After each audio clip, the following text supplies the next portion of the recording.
A paz do Senhor, sejam bem-vindos a mais um programa EBD Online no canal oficial da IEADALP. Estamos aqui para discorrer em alguns minutos sobre mais uma lição dos jovens da Escola Bíblica Dominical. A lição desta feita que iremos discorrer é a lição de número 2, que tem como título A Doutrina de Moisés. A Doutrina de Moisés. Lembrando o tema do trimestre, que é fundamento dos apóstolos e dos profetas, o fundamento dos apóstolos e dos profetas, a doutrina bíblica como base para uma caminhada cristã vitoriosa.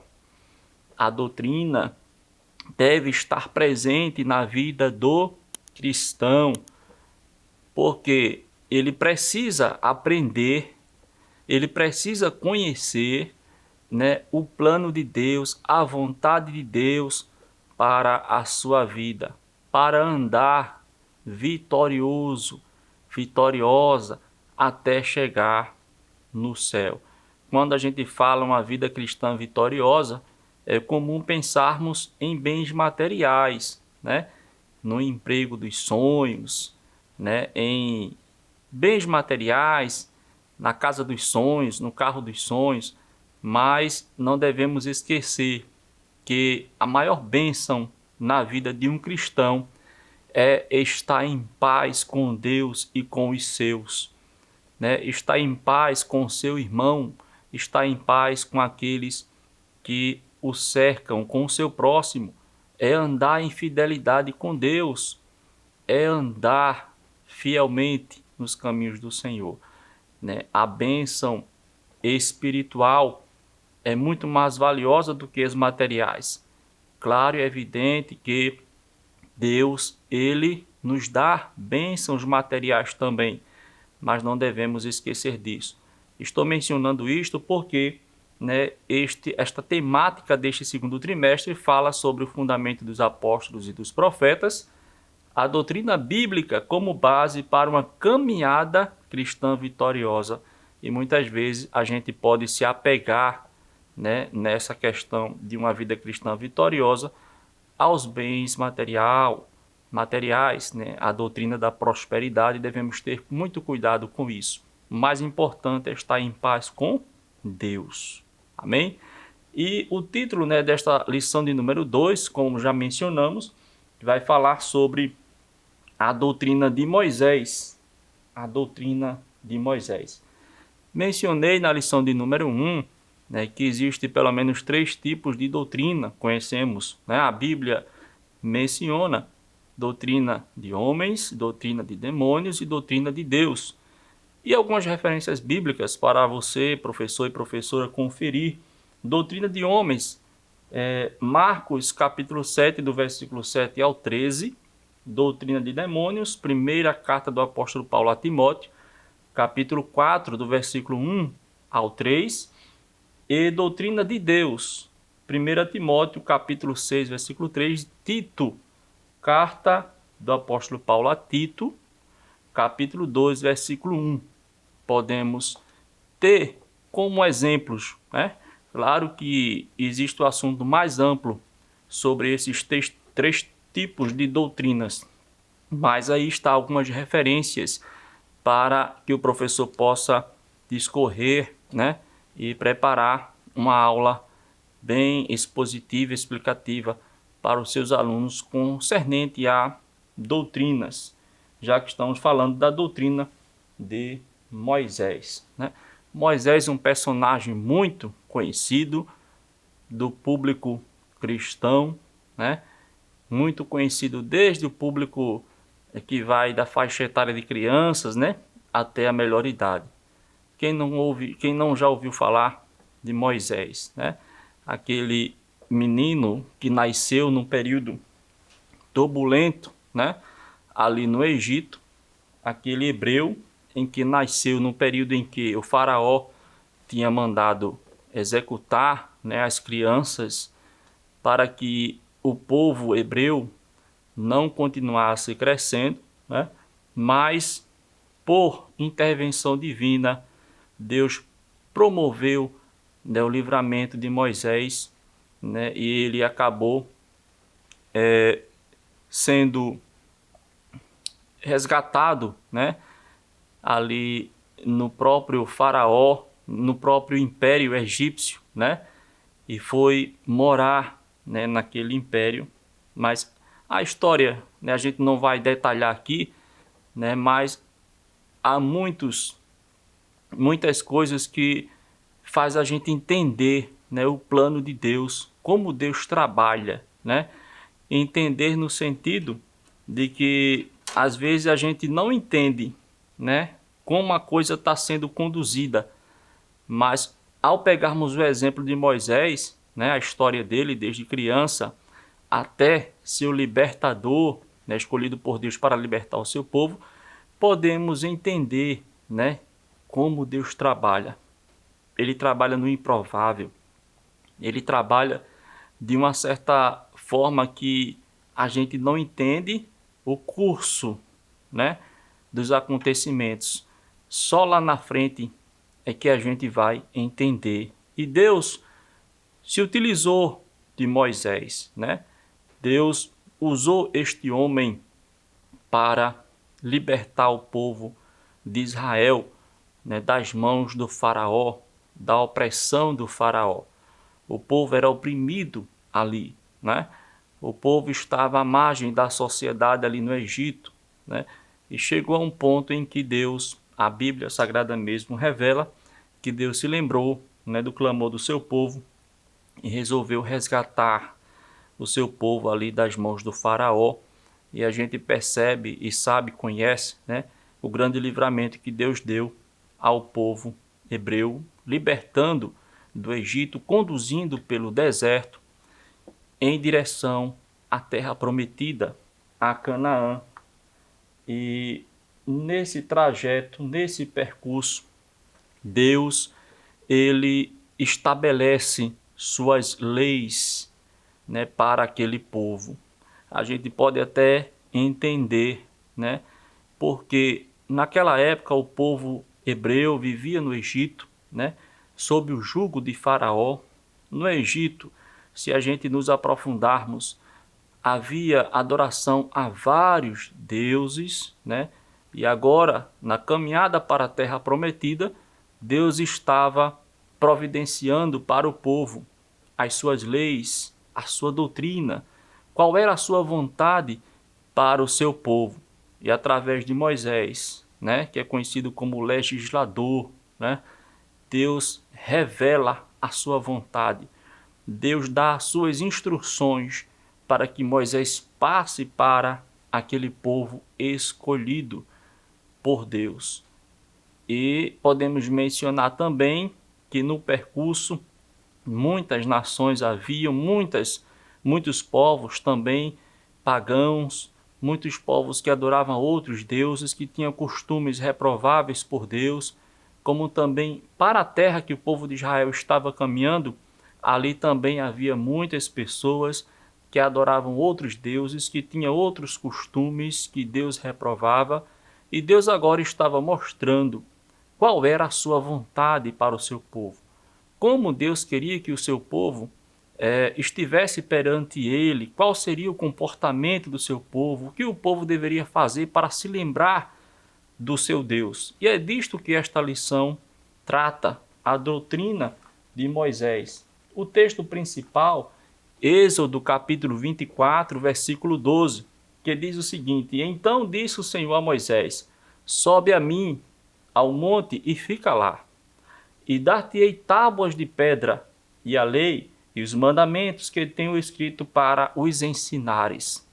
É comum também lembrarmos dos 10 mandamentos, mas não foram apenas 10, né?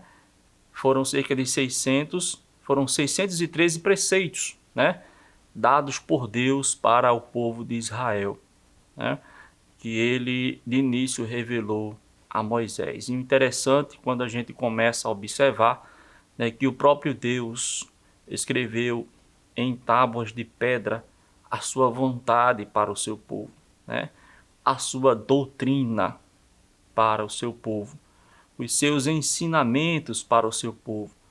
vocês, povo de Israel, são uma nação escolhida, né?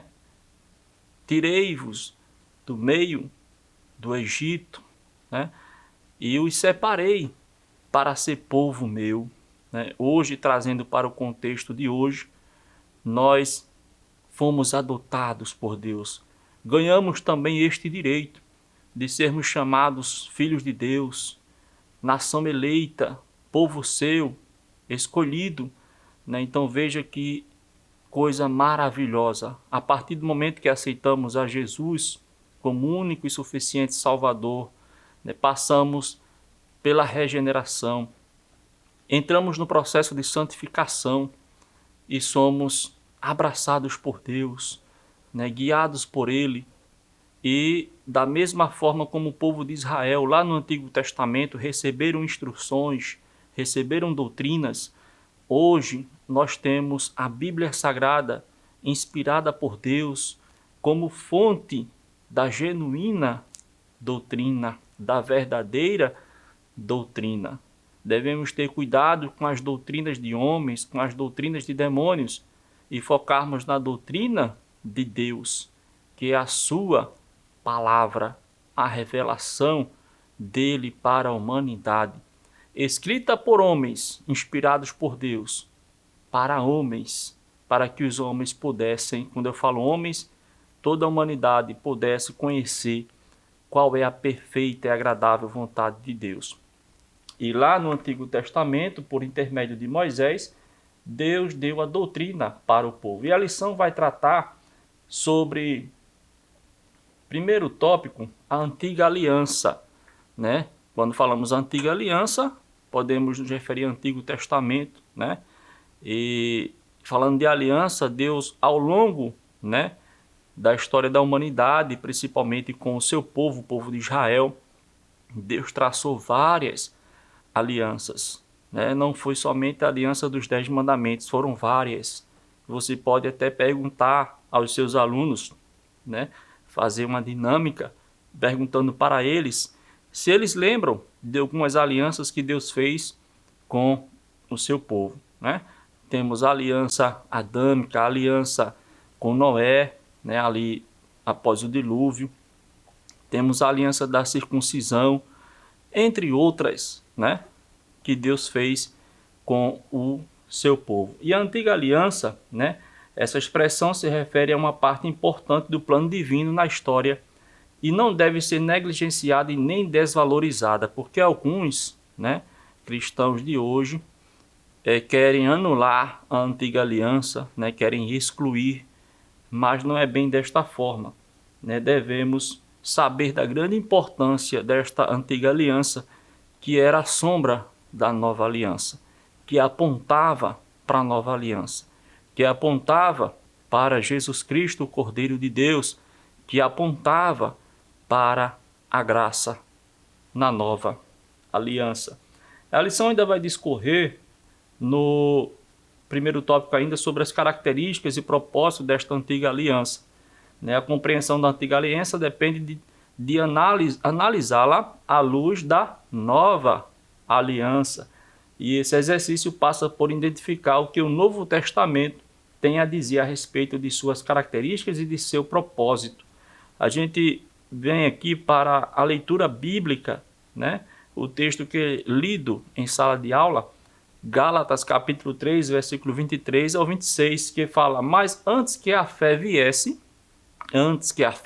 se referindo à nova aliança, estávamos guardados debaixo da lei, antiga aliança, e encerrados para aquela fé que se havia de manifestar.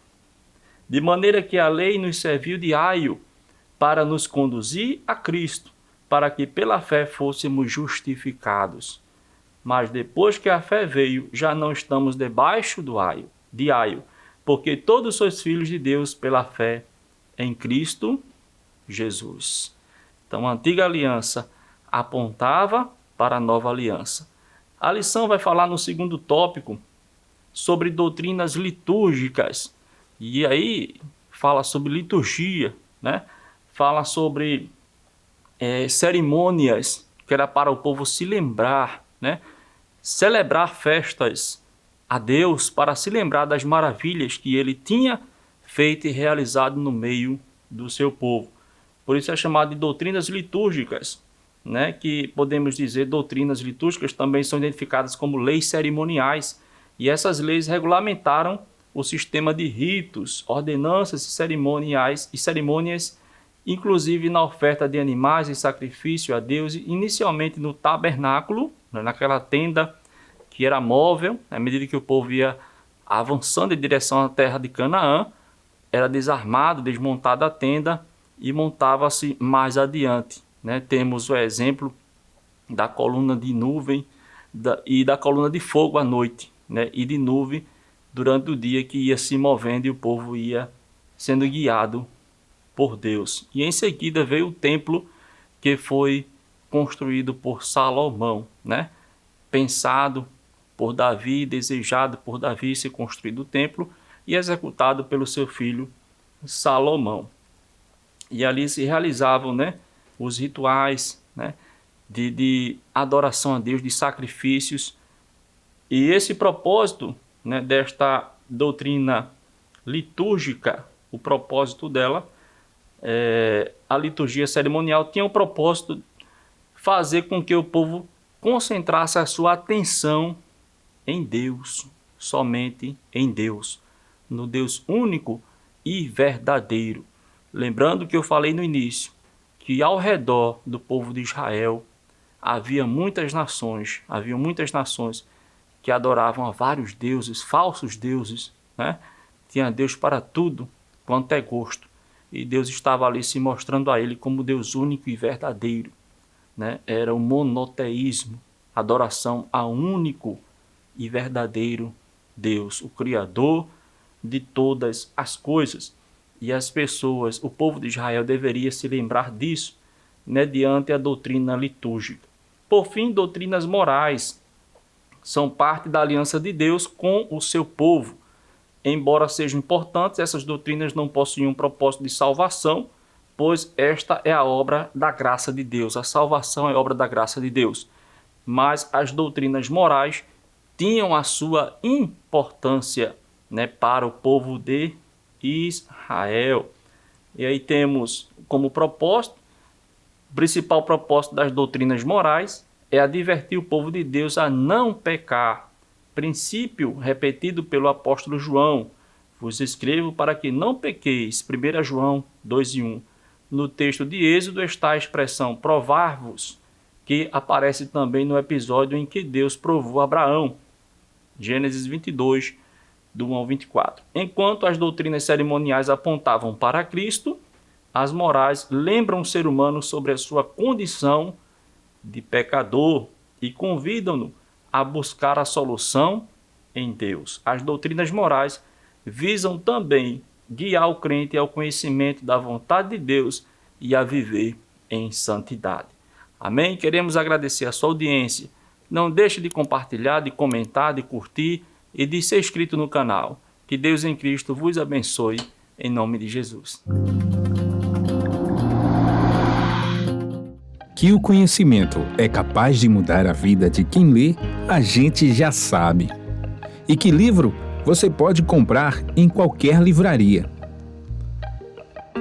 Mas nós transformamos 100% do nosso lucro em mudança de vidas, através da ação social, evangelismo e missões. Ao adquirir qualquer um de nossos produtos, seja presencial ou à distância, você está investindo em alguém. Na próxima vez que você for comprar livros ou artigos evangélicos, não vá em qualquer lugar. Vá na Livraria Arca Missionária. Uma nova história começa quando você compra aqui. Agora você pode fazer a sua contribuição através do Pix, uma operação rápida, segura e sem custos. Abra o aplicativo do seu banco, clique na opção Pix e em seguida vá na opção Transferência. Depois é só digitar a nossa chave Pix, que pode ser o nosso CNPJ 11 120 490 0001 86. Nosso e-mail contribua@eadalp.org.br ou nosso celular 81 98883 2755.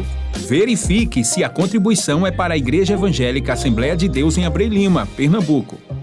Confirme a transferência e depois siga o procedimento do seu banco. Anote nossas chaves Pix para não esquecer. CNPJ 11 120 490 0001 86. E-mail contribua@iadalp.org.br. Celular 819-8883-2755. Você está contribuindo para o crescimento da obra de Deus.